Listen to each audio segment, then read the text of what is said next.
দাঁড়াও দাঁড়াও, কোথায় যাচ্ছ কোথায় যাচ্ছ? মেকআপ ভিডিও তো শুরু করবো, তার আগে দেখে নাও মেকআপটা কতটা ট্রান্সফার প্রুফ। হাত দিয়ে একদম ঘষে ঘষে দেখাচ্ছি, মেকআপটা একদমই উঠছে না। দেখো কত সুন্দর, একদম বেসটা দেখতে পাচ্ছ কত সুন্দর, একদম কেকিও লাগছে না, একদম কালোও লাগছে না, কত সুন্দর আমার স্কিন টোনের সঙ্গে একদম ম্যাচ হয়ে গেছে। দাঁড়াও দাঁড়াও, আমি টিস্যু দিয়ে তোমাদের দেখিয়ে দিচ্ছি, টিস্যু দিয়ে মুছলে মেকআপটা উঠে আসে না, উঠে আসে না। দেখো দেখো, মেকআপটা কিন্তু একদমই উঠে আসবে না। আর মেকআপটা কিন্তু একদম অ্যাফোর্ডেবল প্রাইসের মধ্যে, আর মাত্র 5টা প্রোডাক্ট দিয়ে ক্রিয়েট করেছি। অবিশ্বাস্য তাই না? এই দেখো, এই কয়েকটা প্রোডাক্ট দিয়ে কিন্তু আজকে আমি তোমাদের সঙ্গে মেকআপ লুকটা শেয়ার করব। তার আগে দেখে নাও আমার মেকআপ লুকটা এক ঝলক। খুবই সুন্দর একটা মেকআপ লুক, শীতকালে একদম ওয়েডিং গেস্টের একদম পারফেক্ট একটা মেকআপ লুক। গোলাপি রঙের শাড়ির সঙ্গে আমি আজকে এটা ক্রিয়েট করেছি। তাছাড়া তোমরা যে কোনো রঙের শাড়ির সঙ্গে ক্রিয়েট করে নিতে পারবে। দেখো স্টেপ বাই স্টেপ ফলো করে দেখো, তোমরাও আমার মতো ঠিক এরকম একটা বেশ সুন্দর একটা sweat proof transfer proof makeup look create করে নিতে পারবে। যদিও শীতকালে ঘাম কম হয়, তো সবার প্রথমে কিন্তু স্কিন কেয়ারটা করা খুবই ইম্পর্টেন্ট। স্কিন কেয়ার আমি এখানে করে নিয়েছি। স্কিন কেয়ারের পর আমি এখানে ময়শ্চারাইজার প্লাস একটা ইলুমিনেটার ইউজ করছি, যাতে যাতে করে আমার ফেসটা ময়শ্চারাইজার থাকে এবং সেই সঙ্গে সঙ্গে একটা গ্লো দেয়। নেক্সট হচ্ছে আমি এখানে নতুন মার্সের এই যে 3-in-1 একটা কম্প্যাক্ট প্যাক ইউজ করছি, বা এয়ার ব্রাশ বলা হয়, এয়ার ব্রাশ কম্প্যাক্ট এটাকে। এটার মধ্যে আছে এই দেখো, এই একটা ফাউন্ডেশন আছে এবং সেই সঙ্গে সঙ্গে দুটো কম্প্যাক্ট পাউডার আছে। তো আমি এখানে এখন ফাউন্ডেশনটা ইউজ করছি। এই প্রোডাক্টটা কিন্তু খুবই একটা অসাধারণ প্রোডাক্ট। কম দামের মধ্যে 300 টাকার মধ্যে তোমরা এটা পেয়ে যাবে অনলাইন থেকে অবশ্যই। আর এটা কিন্তু খুব সহজে কিন্তু ব্লেন্ড করা যায়। আর এটার মধ্যে যেহেতু দুটো কম্প্যাক্ট পাউডার আছে, খুবই ভালো আর খুবই ইজিলি ভাবে ক্যারি করা যেতে পারে। মানে বিয়ে বাড়িতেও তোমরা এটা খুব ক্যারি করে নিতে পারবে ইজিলিভাবে, আর অল্প টাচ আপও করে নিতে পারবে। তো আমি এখানে মুখে ইউজ করে নিয়েছি। দেখো ওই কম্প্যাক্ট মানে ওই যে ফাউন্ডেশনটা, এয়ার ব্রাশ ফাউন্ডেশনটা ইউজ করে নিয়েছি। আর দেন আমি এখানে আইব্রো করে নিয়ে তারপর আমি আইব্রোটাকে ভালোভাবে শেপ দিয়ে দিচ্ছি এবং সেই সঙ্গে সঙ্গে ফেসটাতে একটু কনসিলার আমি আজকে ওটাই ইউজ করব। আমি আলাদা করে কোনো কনসিলার ইউজ করবো না। সো এটাও কনসিলার ছাড়া একটা মেকআপ লুক, খুবই একটা সহজ আর কম প্রোডাক্ট দিয়ে কীভাবে একটা সুন্দর মেকআপ লুক ক্রিয়েট করে নিতে পারবে বিয়ে বাড়ির জন্য।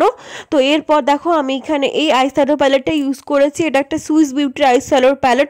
আমার কাছে এই আইশ্যাডো প্যালেট আছে, মানে তোমাদেরও এই আইশ্যাডো প্যালেট ইউজ করতে হবে, এটার কোনো মানে নেই। তোমাদের কাছে যে কোনো একটা আইশ্যাডো প্যালেট থাকলে ওটা থেকে আমি যে যে কালারগুলো ইউজ করেছি ওইগুলো দিয়েই তোমরা আই লুকটা ক্রিয়েট করতে পারবে। আমি এখানে নিউড কালার ইউজ করেছি, তো ব্রাউন এবং আরেকটা সিমার ইউজ করেছি। বাস দুটো কালার দিয়ে আমি আজকে আই লুকটা ক্রিয়েট করেছি। খুবই সুন্দর তাই না? আর এখানে আমি একটু ফেসটা কন্ট্রোল করে নিচ্ছি। তো তোমরা কিন্তু ফেসটাকে কন্ট্রোল করার জন্য একটা বাদামি রঙের তোমরা লিপস্টিক ইউজ করতে পারো, যদি তোমাদের কাছে কন্ট্রোল স্টিক না থাকে, বা চাইলে একটা কন্ট্রোল স্টিক তোমরা পারচেস করে নিতে পারো। এনওয়াইবের কন্ট্রোল স্টিক একটা খুবই ভালো। দেখতে পাচ্ছ ফেসটা কত সুন্দর একটা শেপ চলে এসছে। আর মনে হচ্ছিল না যে কম্প্যাক্ট মানে ওই যে ফাউন্ডেশনটা ইউজ করার পর আমার ফেসটা অনেক বেশি সাদা সাদা লাগছিল। বাট ট্রাস্ট মি, এই সমস্ত মেকআপ প্রোডাক্ট ইউজ করার পর আমাদের মেকআপ লুকটা খুবই সুন্দর লাগবে। একদম সাদা সাদা লাগবেই না, আমার স্কিন টোনের সঙ্গে একদম ম্যাচ হয়ে যাবে। তোমরাও কিন্তু স্টেপ বাই স্টেপ এরকম ফলো করে নিও। তো এরপর আমি এখানে ব্লাশ ইউজ করবো। ব্লাশের জন্য আমি লিপস্টিক ইউজ করছি, আলাদা কোনো ব্লাশ ইউজ করছি না। তোমরা যদি প্রথমবারে মানে একবারের জন্য বা দুবারের জন্য মেকআপ ইউজ করতে চাও, তাহলে কিন্তু তোমরা এই ধরনের লিপস্টিক ইউজ করতে পারো অ্যাজ আ ব্লাশ হিসাবে। এরপর দেখো আমি এখানে সেই যে কম্প্যাক্ট মানে এয়ার ব্রাশ যে কম্প্যাক্ট পাউডারটা, ওটার মধ্যে থেকে কম্প্যাক্ট পাউডারটা নিয়ে এবার আমি চোখের নিচে এবং মুখে যেখানে যেখানে অ্যাকচুয়ালি আমার ঘাম হতে পারে ওই সব জায়গাগুলোতে কম্প্যাক্ট পাউডারটা ইউজ করে নিয়েছি। তাছাড়া কম্প্যাক্ট পাউডার ইউজ করলে আমার মেকআপটা কিন্তু লং লাস্টিংও থাকবে, একদম মানে গলে যাবে না। হাত দিলে যে মেকআপ উঠে আসে ওটা একদম উঠে আসবে না। এরপর কিন্তু আমি এখানে চোখের নিচেও কিন্তু আইশ্যাডোটা অ্যাপ্লাই করে নিচ্ছি, যাতে খুব সুন্দর আমাদের আইসটা লাগবে। দেখতে পাচ্ছ কতটা ডিফারেন্স চোখের নিচে আইশ্যাডোটা দেওয়ার পর। এরপর আমি এখানে মাস্কারা দিয়ে নিচ্ছি, তোমরা চাইলে আইল্যাশেসও ইউজ করতে পারো। এরপর সব থেকে ইম্পর্টেন্ট হচ্ছে একটা সেটিং স্প্রে ইউজ করা। সেটিং স্প্রে কিন্তু তোমাদের অবশ্যই করে ইউজ করতে হবে, তাতে মেকআপটা একদম লং লাস্টিং থাকবে এবং মেকআপটা ট্রান্সফার প্রুফ হবে না। সেটিং স্প্রে ইউজ করার পর আমি এটা একটু ভালো করে শুকিয়ে নিয়ে তারপর একটা বিউটি ব্লেন্ডার দিয়ে ভালোভাবে ব্লেন্ড করে নিচ্ছি, যাতে যে এক্সেস মেকআপ প্রোডাক্টগুলো আছে না ওইগুলো আমার বিউটি ব্লেন্ডারে ভালোভাবে চলে আসে। একদম যখন আমি ফেসে টাচ করবো তখন যেন মেকআপটা আমার আঙুলে বা না চলে আসে, বা রুমালের মধ্যে যেন না চলে আসে, ঠিক আছে?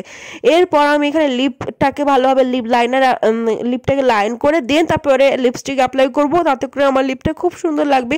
তোমরাও কিন্তু এই হ্যাকটা অবশ্যই ট্রাই করবে। এরপর কিন্তু আমি এখানে এখানে জাস্ট হাইলাইট করে নিব আমার ব্রাউ বোন, আমার চোখের কোণে, দেখো তাতে করে খুবই সুন্দর লাগবে মেকআপটা।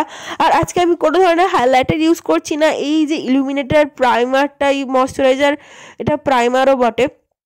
তো প্রাইমারটা যে প্রাইমার আর ইলুমিনেটরটা এটাই আমি ইউজ করবো অ্যাজ আ হাইলাইটার হিসেবে। এটা অ্যাপ্লাই করার পর দেখতে পাচ্ছ কত সুন্দর একদম গ্লোই একটা মানে ইফেক্ট আসছে, খুবই সুন্দর লাগছে। আর বাকিটা আমার হাতে বেশি হয়ে গেছিলো বলে আমি এটা আমার গলার কাছে অ্যাপ্লাই করে নিলাম। তোমরাও কিন্তু এইভাবে অ্যাপ্লাই করতে পারো। তো এরপর আমি একটু হেয়ারটাকে কার্লিং করার জন্য একটা হ্যাক দেখেছিলাম যে এইভাবে পেন্সিলের মধ্যে হেয়ারটাকে জড়িয়ে তারপরে মুখে ফু দিলে যে গরম ভাবটা আছে ওটার মধ্যে সাহায্যে নাকি হেয়ারটা কালার হয়ে যায়। বাট এটা একটা ফেক হ্যাক, কেউ ট্রাই করো না, দেখলে কোনো কাজেরই দিল না। আর আমি এখানে আমার চুলটাকে জাস্ট এইভাবে মানে একদম টান টান করে বেঁধে খোপা করে জাস্ট আমার মেকআপ কিন্তু রেডি। তোমরাও কিন্তু এইভাবে হেয়ারস্টাইল করে এইভাবে সুন্দর শাড়ির সঙ্গে একটা চৌকারের সঙ্গে ক্রিয়েট করে নিতে পারো মেকআপ লুকটা। ভালো লাগলে অবশ্যই চ্যানেলটাকে সাবস্ক্রাইব এবং ভিডিওটাকে লাইক করো।